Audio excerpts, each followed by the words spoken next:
지금 현재까지는 이유미를 안철수 최측근 소속의 로펌이 변호하고 있다. 이게 첫 번째고요. 하나 더는 그 이준서 최고위원이 박지원 당시 선대위원장 당대표에게 보고했다. 이 두 가지입니다. 그러니까 지금 현재까지 우리가 정리를 해보자면 이유미에서 이준서로 넘어가는 과정, 이준서에서 지금 이용주로 넘어가는 과정까지는 왔어요. 예. 그 사실 이용주가 진실을 말하는 것처럼 보이진 않아요. 예. 이용주는 자기가 결백해지려고 그러면 자기가 했던 말들 다 증명하면 돼요. 그렇죠. 예. 예. 근데 여기서 이제 더 윗선이 누구냐가 우리가 관심사였는데 예. 한쪽은 안철수 연관성과 한쪽은 박지원 연관성이 둘 다 튀어나온 거예요. 그렇죠. 아니 그런데 이 이준서가 저는 궁금한 게요. 이준서가 갖고 있는 최고위원 위치가 있잖아요. 이 최고위원의 위치에 있는 사람이 당대표한테 문자를 보냈는데 당대표가 그걸 뭐 안 볼까요? 뭐 다른 폰, 제 세컨폰 이런 거에 대한 변명이 나오더라고요. 그 전화기는 내가 갖고 있지도 않았다 이렇게 하고 이런 불가능한 식인데 얘기인데. 그러니까 잃어버렸다면 내가 이해를 하겠어요. 그 폰을. 아, 그래서 박지원 씨. 일단 지금 안철수 최측근 소속의 로펌에 대한 이야기를 한번 해보자고요. 안철수의 최측근 인사 변호사 이름이 송강이라는 사람이에요. 송강. 그리고 차현일 변호사라는 사람이 있습니다. 두 사람이 있는 거예요. 이 법률사무소에. 둘이 동업하는 것 같아요. 차현일하고 송강 변호사가. 이 두 사람이 다른 큰 로펌에 있다가 두 사람이 의기투합해가지고 사무실 하나 낸 거예요. 그렇죠. 독립한 거죠. 근데 송강 씨는 지금 30대 초반의 젊은 변호사고요. 안철수의 정책 비서이기도 했습니다. 사실 뭐 수행비서 역할까지 했다는 거 하는데요. 네, 대선 기간 내내 안철수의 거의 최측근이라고 합니다. 저는 분명히 말씀드리지만 이게 정책팀이 아니면 불가능해요. 이 조작 사건은. 당의 캠프의 특성상 캠프에 지휘를 하는 사람이 이거를 허락 없이는 불가능합니다. 예를 들면 국회의원을 뻘로 한 게 아니고 박지원이 뻘로 하는 게 아니에요. 제보가 수백 건이 국회의원들한테 들어오죠. 그럼 국회의원들이 그걸 그대로 믿을까요? 거의 90%는 안 믿습니다. 본인들이 확인을 직접 하지 않고는 안 믿어요.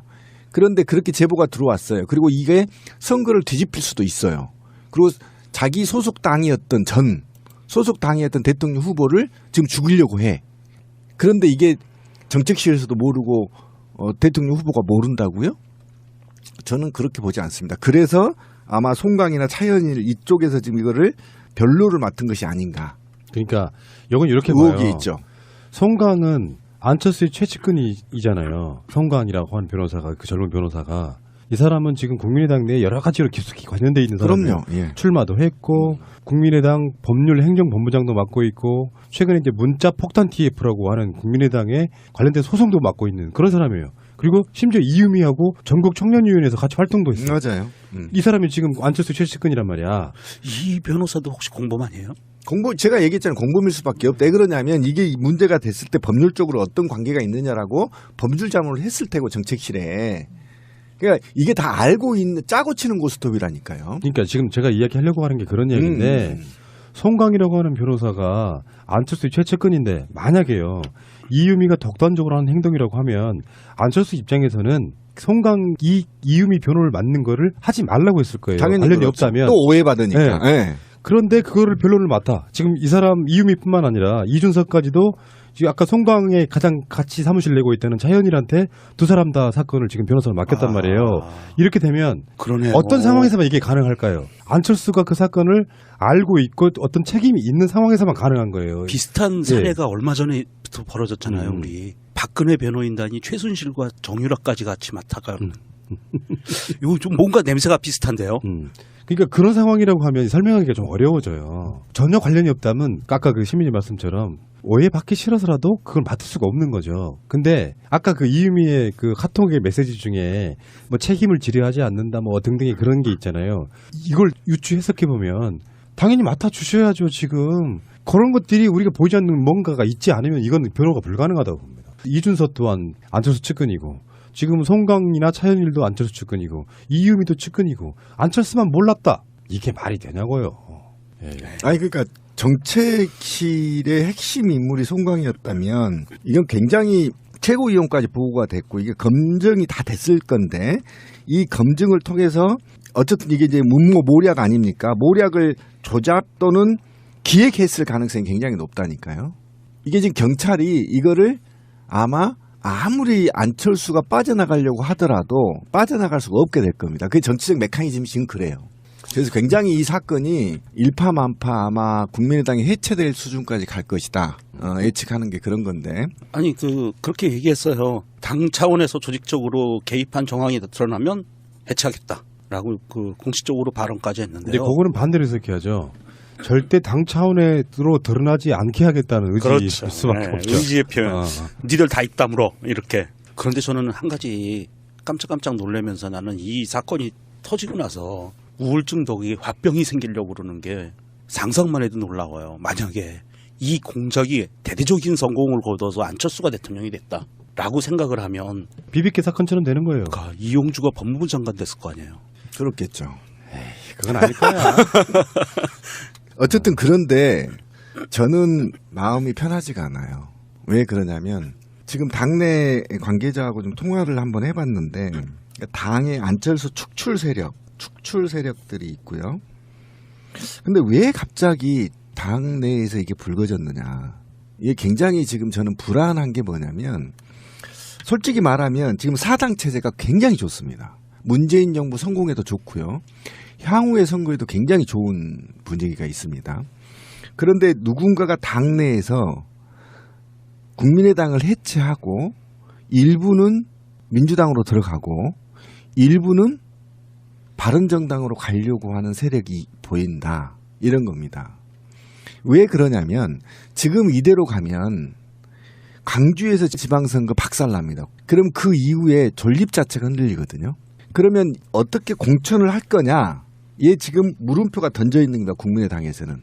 그리고 더 크게 한번 볼까요? 지금 양당 체제를 완고하게 바라는 자본과 기득권 세력들이 어떻게 하면 국민의당과 바른정당을 깨서 바른정당은 자유한국당으로 가게 하고 국민의당은 민주당으로 가게 해서 양당 체제로 가야 다음 정권에서 한번 쌓아볼 만 하거든요.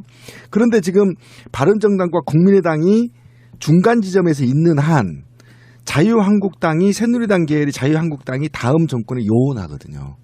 그러니까 이 판을 흔들려는 음모 세력들이 지금 국민의당에서 깊게 관여하고 있다는 것이 포착되고 있고 정황이 드러나고 있는 거거든요.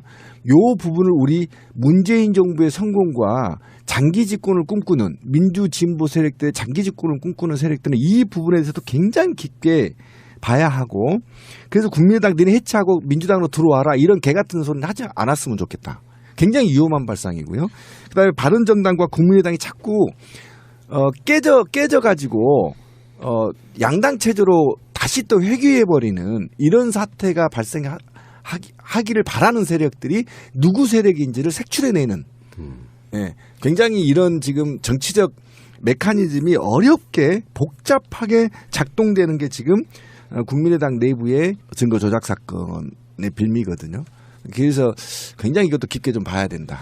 네, 지금 이 시점에서는 그 이야기를 먼저 꺼낼 수 있는 상황은 아니고요. 지금 터져나오고 있는 여러 가지 의혹들에 대한 걸 정리한 뒤에 나중에 한참 시간이 지난 뒤에 그걸 설명해 줄 수 있는 그 시점은 저는 아닌 거라고 보고 굳이 이제 말씀을 드리자고 하면 국민의당 스스로가 지금 최근에 어떤 분위기를 보면 그 안철수 축출, 박지원 축출 이런 것들이 흐름이 있는 건 사실인데 있어요. 그거는 나중에 이제 다룰 수밖에 없는 이야기고 문제는 현재 이음이 단독 범행이냐 첫 번째 이거는 이제 국민의당이 만들고 싶어하는 프레임이고요.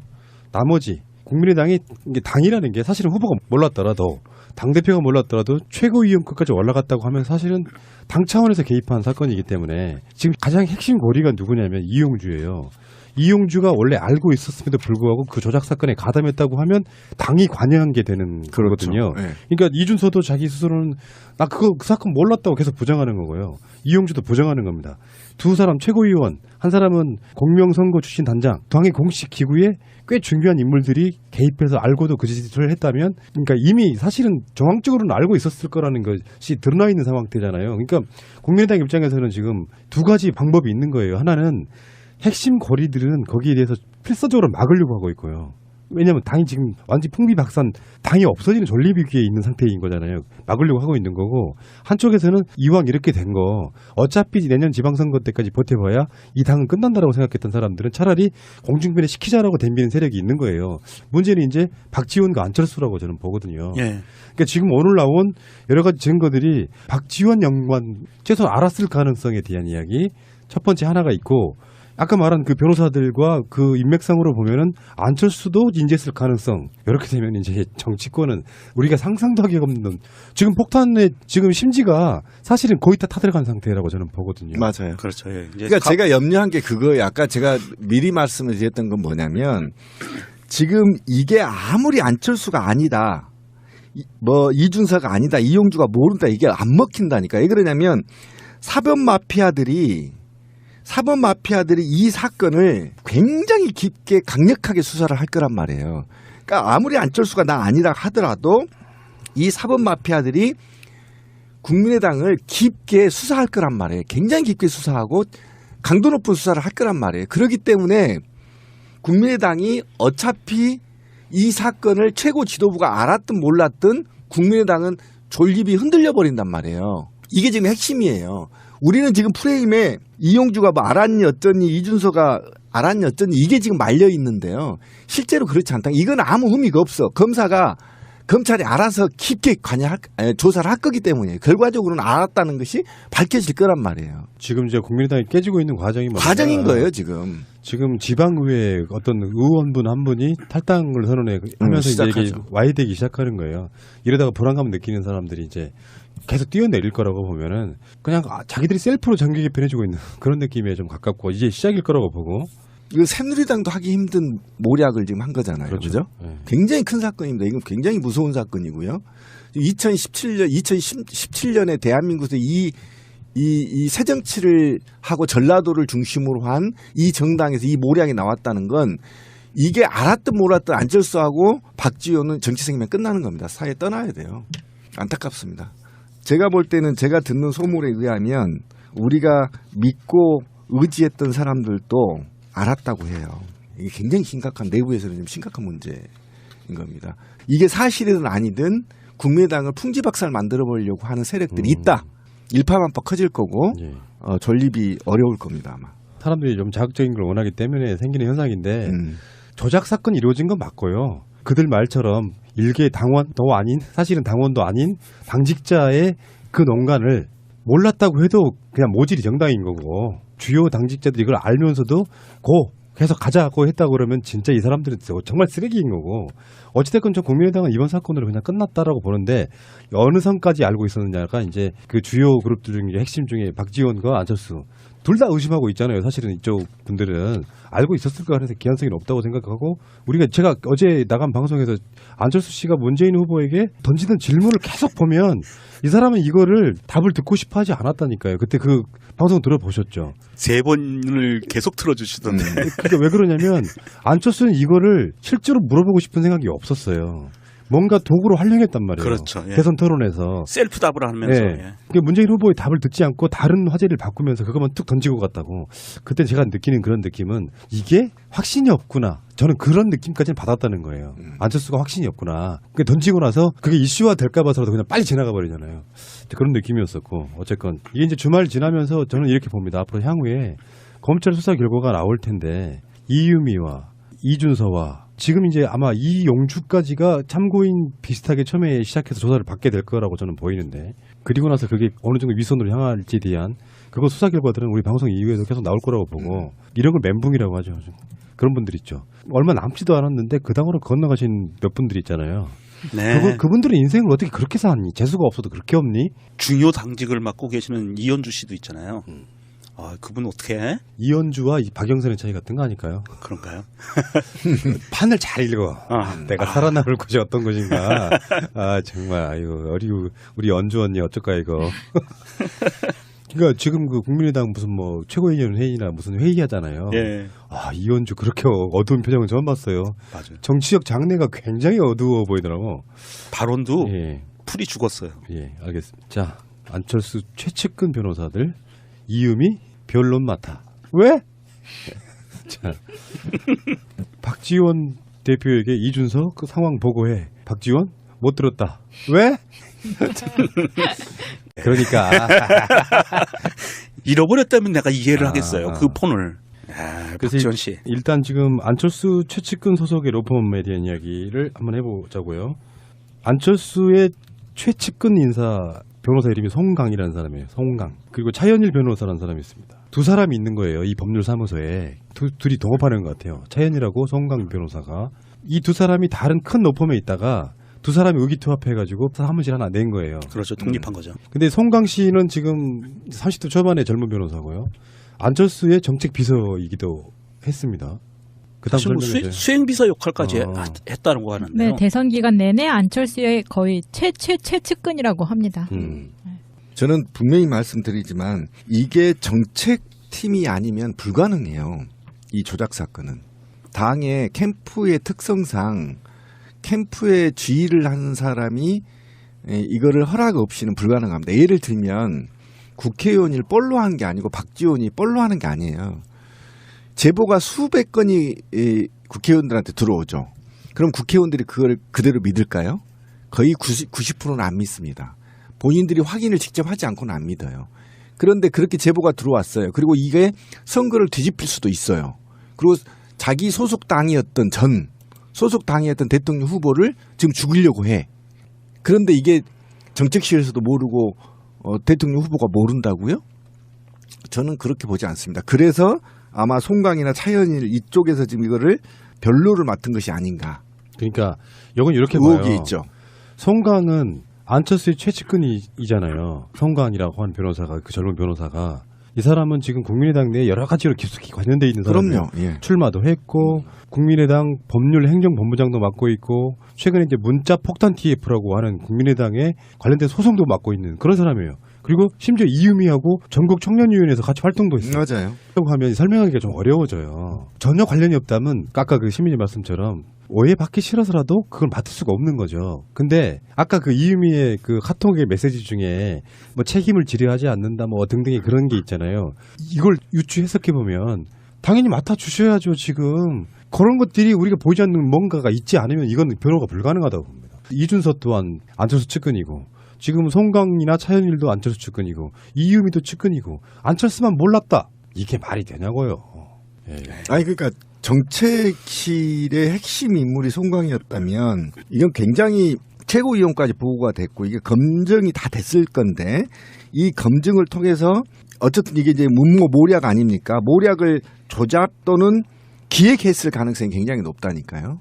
이게 지금 경찰이 이거를 아무리 안철수가 빠져나가려고 하더라도 빠져나갈 수가 없게 될 겁니다. 그게 정치적 메커니즘이 지금 그래요. 그래서 굉장히 이 사건이 일파만파 아마 이 사람이 지금 안철수 최측근이란 말이야. 이 변호사도 혹시 공범아니에요? 제가 얘기했잖아요. 공범일 수밖에 없다. 왜 그러냐면 이게 문제가 됐을 때 법률적으로 어떤 관계가 있느냐라고 법률 자문을 했을 테고 정책실에. 그러니까 이게 다 알고 있는 짜고 치는 고스톱이라니까요. 그러니까 지금 제가 이야기하려고 하는 게 그런 얘기인데 송강이라고 하는 변호사가 안철수의 최측근인데 만약에요. 이유미가 독단적으로 하는 행동이라고 하면 안철수 입장에서는 이유미 변호를 맡는 거를 하지 말라고 했을 거예요. 당연히 관련이 그렇죠. 없다면. 또 오해받으니까. 네. 네. 그런데 그거를 변론을 맡아. 지금 이 사람 이유미뿐만 아니라 이준석까지도 지금 아까 송강에 가장 같이 사무실 내고 있다는 차현일한테 두 사람 다 사건을 지금 변호사를 맡겼단 말이에요. 이렇게 되면 그러네요. 어떤 상황에서만 이게 가능할까요? 안철수가 그 사건을 알고 있고 어떤 책임이 있는 상황에서만 가능한 거예요. 비슷한 사례가 얼마 전에부터 벌어졌잖아요. 우리 박근혜 변호인단이 최순실과 정유라까지 같이 맡아가는. 이거 좀 뭔가 냄새가 비슷한데요. 그러니까 그런 상황이라 지금 현재까지는 이유미를 안철수 최측근 소속의 로펌이 변호하고 있다. 이게 첫 번째고요. 하나 더는 그 이준석 최고위원이 박지원 당시 선대위원장 당대표에게 보고했다. 이 두 가지입니다. 그러니까 지금 현재까지 우리가 정리를 해보자면 이유미에서 이준서로 넘어가는 과정. 이준서에서 지금 이용주로 넘어가는 과정까지는 왔어요. 예. 그 사실 이용주가 진실을 말하는 것처럼 보이진 않아요. 예. 이용주는 자기가 결백해지려고 그러면 자기가 했던 말들 다 증명하면 돼요. 그렇죠. 예. 예. 근데 여기서 이제 더 윗선이 누구냐가 우리가 관심사였는데 예. 한쪽은 안철수 연관성과 한쪽은 박지원 연관성이 둘 다 튀어나온 거예요. 그렇죠. 아니 그런데 이 이준서가 저는 궁금한 게요. 이준서가 갖고 있는 최고위원 위치가 있잖아요. 이 최고위원의 위치에 있는 사람이 당대표한테 문자를 보냈는데 당대표가 그걸 뭐 안 볼까요? 뭐 다른 폰, 제 세컨폰 이런 거에 대한 변명이 나오더라고요. 그 전화기는 내가 갖고 있지도 않았다 이렇게 하고 이런 불가능한 식인데 얘기인데.